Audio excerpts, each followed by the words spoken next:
Assalamualaikum warahmatullahi wabarakatuh. Di kisah kali ini masih ada kelanjutan dari kisah yang sebelumnya, kisah yang berjudul Dukun Wanita Bernama Randu. Seperti apa kisahnya? Langsung saja kita simak berikut ini.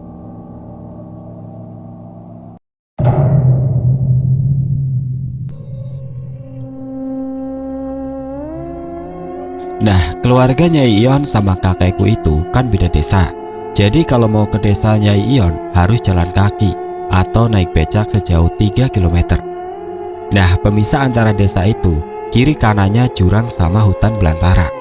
Kalau malam juga nggak ada penerangan sama sekali.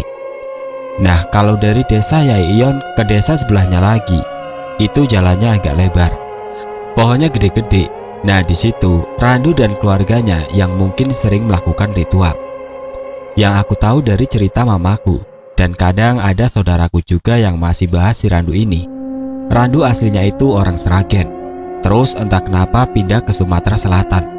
Nah, mereka juga pindahnya pas mamaku umur 4 tahun, kalau nggak salah.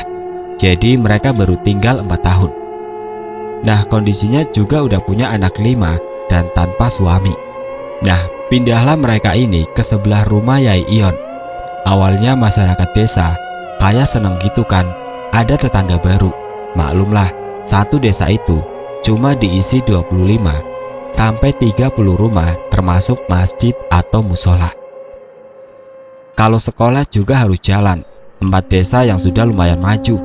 Bayangin saja, satu desa 3 km.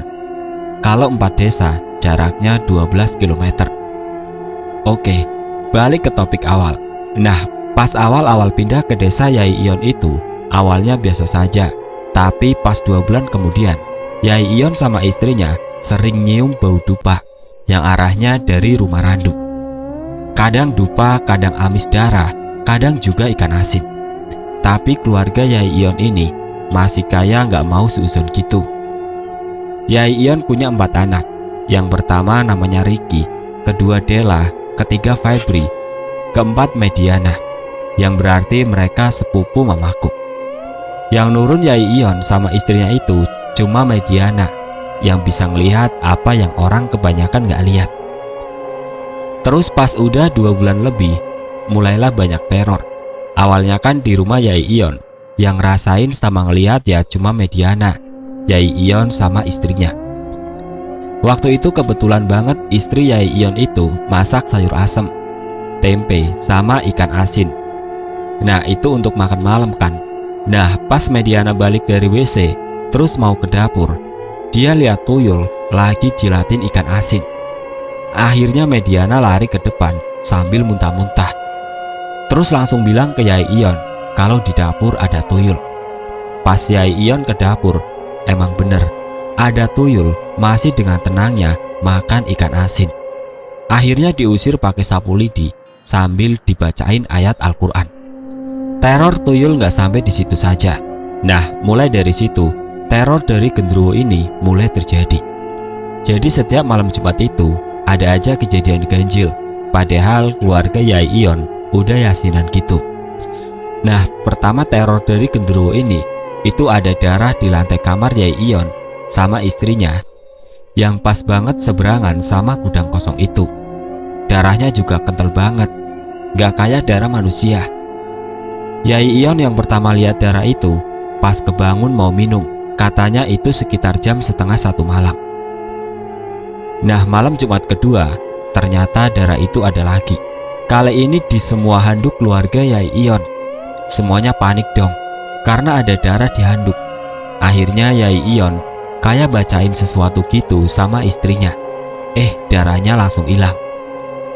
Terus abis itu Nyai Ion sama istrinya ini kayak bikin pagar di rumahnya.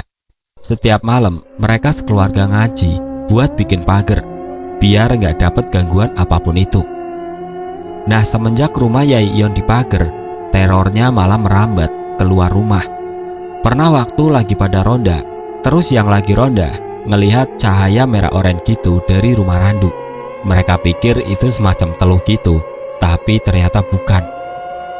Pas ditelusurin lagi sama warga yang ronda, ternyata itu genderuwo. Panik kan semuanya.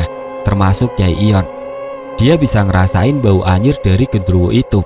Dan ternyata anyirnya sama kayak yang ada di lantai dan handuk kemarin. Pokoknya yang ngelihat genderuwo ini gak cuma Nyai Ion, semua warga yang ikut ronda ngelihat. Awalnya mereka pikir ada yang berniat jahat terhadap keluarga Randu. Tapi makin kesini, makin terbukalah sifat asli mereka. Entah kenapa keluarga Randu itu bener-bener gak tahu malu. Ngakuin kalau emang dia bukan menyembah Tuhan.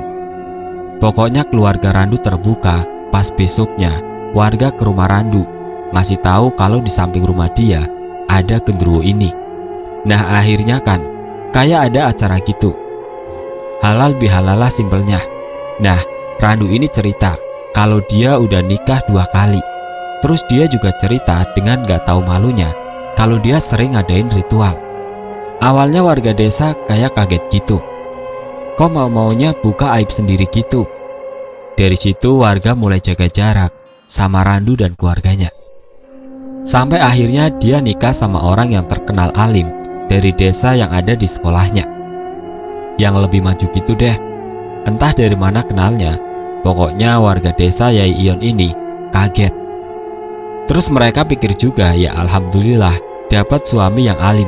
Siapa tahu jadi toksik baik buat bikin Randu dan keluarga menjadi lebih baik. Tapi kenyataannya nggak kayak gitu. Yang nikah sama Randu ini jadi jatuh miskin. Terus pas udah miskin ditinggal sama Randunya. Nah dari sinilah sifat yang bener-bener asli Randu keluar. Kayak suka manfaatin kekayaan orang, terus pas udah jatuh miskin ditinggal. Tapi Randu bilang dia nggak ngejar kekayaannya buat diri sendiri ataupun buat keluarga. Jadi dia nyembah iblis dan apapun itu bukan untuk ngejar kekayaan, tapi buat membayar dukun dan membeli sajen biar tetap muja iblis itu. Dan mereka punya pantang makan macam-macam daging gitu. Mereka tuh makannya sayur sama ikan asin doang. Soalnya emang itu syarat buat tetap muja. Aku juga nggak tahu kenapa. Nyai Ion juga nggak berkomentar apa-apa. Nah, iblis sama setan-setan peliharaannya keluarga Randu ini itu nggak mau tumbal nyawa, tapi kayak harus kasih daging kambing yang bulunya full black, terus daging babi hutan, daging kebo, dan lain-lain. Tapi kalau misal dia mau minta sesuatu, ya syaratnya dia nggak boleh berhenti muja semalaman di gudang itu sambil makan ikan asin. Bahkan kalau misalkan di pasar nggak ada ikan asin, mereka langsung pergi gitu jauh buat nyetok ikan asin. Nah Nyai Ion sama istrinya nggak tahu bentuk iblis yang disembah Randu itu kayak gimana. Dia cuma lihat peliharaannya Randu kayak genderuwo, tuyul, nenek-nenek, dan lain-lain. Dia juga cerita kalau dia minta kebal badan, terus selalu awet muda, sama kalau mau melet orang. Nah biasanya kalau keinginan keluarga Randu ini udah terpenuhi, dia wajib setor tuh kayak daging babi hutan dan lain-lain lah. Pokoknya terus ritual di hutan juga. Intinya buat terima kasihlah sama iblis itu. Tapi saking udah muaknya warga karena sering dapat teror sama takut kena azab, makanya Randu dibakar hidup-hidup sama warga desa. Mungkin sekarang keluarganya kembali ke Sragen atau yang lain, aku nggak tahu. Kabarnya keluarga Randu ada di Jawa. Terus di pas rumah Randu dibakar itu, apinya kayak miring ke arah semak-semak gitu. Jadi rumahnya Nyai Ion setitik pun gak kena api. Padahal jarak rumah Nyai Ion sama Randu cuma 5 meter. Tahu kan di cerita yang part sebelumnya di mana Bulani meninggal. Banyak yang nanya bagaimana bisa tahu kalau Bulani minta bekicot, sedangkan dia gak bisa ngomong. Itu anaknya sendiri yang cerita. Emang gak bisa ngomong, kayak terbata gitu. Ngerti kan kalau orang stroke ngomongnya terbata-bata. Nah sekian dari aku. Semoga cerita ini banyak pelajarannya. Jangan musyrik dan munafik. Kita hidup di dunia cuma sementara. Jadi apa yang harus kita cari, yang paling benar adalah pahala dan amal kebaikan. Semoga kita dijauhin dari hal-hal yang berbau santet atau apalah itu. Yang penting kita harus rajin beribadah dan mendekatkan diri kepada Tuhan.